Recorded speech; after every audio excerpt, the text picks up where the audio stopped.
ஐயா வணக்கம். இப்போ என்ன மூலிகை காமிக்க போறீங்க? இப்போ நாம பார்க்கக்கூடிய மூலிகை இதுதான் பார்த்தீங்கன்னா பெரு நெரிஞ்சில் அப்படின்னு சொல்லக்கூடிய யானை நெரிஞ்சில். யானை நெரிஞ்சல். யானை நெரிஞ்சில்.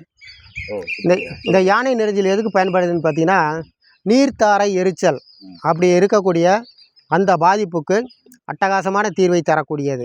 அதாவது சிலர்லாம் யூரின் போகிறதுக்கு பயந்துக்குவாங்க, விட்டால் 1 மணி நேரத்துக்கு கப கப கபன்னு எரியும். அப்படி அந்த நீர்த்தாரை எரிச்சலில் இருக்கிறவங்க, அதாவது பழைய சாதத்தை ஊற்றின அந்த நீராகாரம்னு சொல்லக்கூடிய அந்த பழைய சோத்து தண்ணியில் ஒரு சொம்பு தண்ணிக்கு ஒரு 10 இலையை எடுத்து நல்லா அதில் போட்டு அலசினாங்க அப்படின்னா அது வந்து விளக்கெண்ணெய் மாதிரி அப்படியே ஒரு ஜெல்லு மாதிரி வடியும்.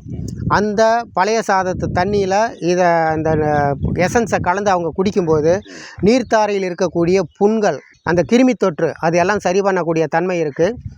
இந்த பெருநெரிஞ்சில் விதை வந்து ஆண்மை விருத்தி ஒரு மூலிகை. இதை எப்படி பயன்படுத்தணும்னா, இதை வந்து இடித்து வஸ்திரகாயம் பண்ணி பாலில் போட்டு காய்ச்சி குடிக்கும்போது விந்து உற்பத்தியை அதிகம் பண்ணும். 2வது வந்து விந்தை கட்டக்கூடிய தன்மை, இந்த துரித ஸ்கலிதம் அப்படிங்கிற பாதிப்பில் இருக்கிறவங்களுக்கு இந்த பெருநெரிஞ்சில் விதை வந்து ஒரு சிறப்பான தீர்வை தரும். அப்படிப்பட்ட ஒரு நல்ல அற்புதமான மூலிகை தான் இந்த யானை நெரிஞ்சில் அப்படின்னு சொல்லக்கூடிய பெருநெரிஞ்சில். யானை நெரிஞ்சலை பற்றி அற்புதமாக சொல்லியிருக்கீங்க. நன்றிங்க. நன்றி.